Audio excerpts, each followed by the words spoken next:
আলম্পনা ওই মেয়েটি কে? বেয়াদবি নেবেন না আব্বা হুজুর। মানবতার কাছে হেরে আপনার অজান্তে এই মেয়েকে আমি জীবন সঙ্গিনী করেছি। তোমার ঔদ্ধত্যের সীমা থাকা দরকার। কিন্তু এছাড়া আমার আর কোনো উপায় ছিল না আব্বা হুজুর। কিন্তু একটা সাধারণ বাড়ি ঘরের মেয়ে শাহী বংশের বইয়ের মর্যাদা পেতে পারে না। আলম্পনা,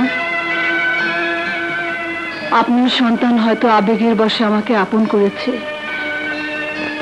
আর আমি ওর মহানুভবতায় নিজেকে ওর কাছে সঁপে দিয়েছি। সেজন্য আমি আপনার কাছে ক্ষমা প্রার্থী। তবুও আপনার সন্তানকে আপনি বুকে তুলে নিন আলম্পনা। আমি আর কোনোদিন সেলিমকে মুখ দেখাবো না, কোনোদিন সেলিমকে দাবি করবো না।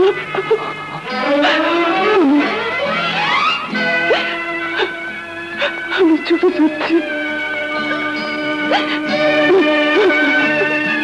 আব্বা হুজুর, একটা মৃত্যু পথযাত্রী মেয়ের জীবন বাঁচানো যদি অন্যায় হয়ে থাকে, তাহলে আমি অন্যায় করেছি, আর সেই অন্যায়ের শাস্তি নুরি একা কেন, আমাকেও ভোগ করতে হবে। চলুন।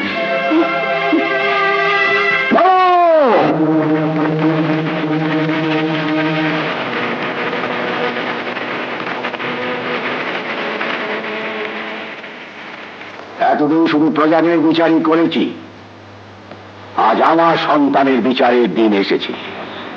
তোমরা দুজনে এমন কঠিন অপরাধ করেছ যার শাস্তি আজ আমি নিজের হাতে দেবো।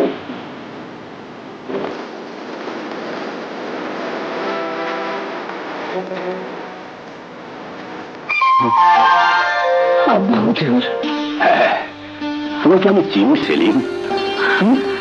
আমার সন্তান, একটা অসহায় মেয়েকে বরণ করে তুমি শাহী বংশের নাম রওশন করেছ।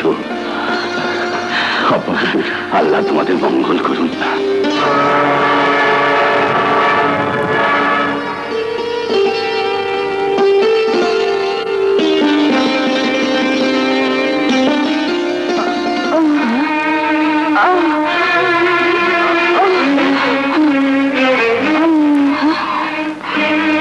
সর্বনাশ, শিগগির হেকিম সাহেবকে খবর দিয়ে যাচ্ছি। আসুন। দেখুন, কই দেখি দেখি।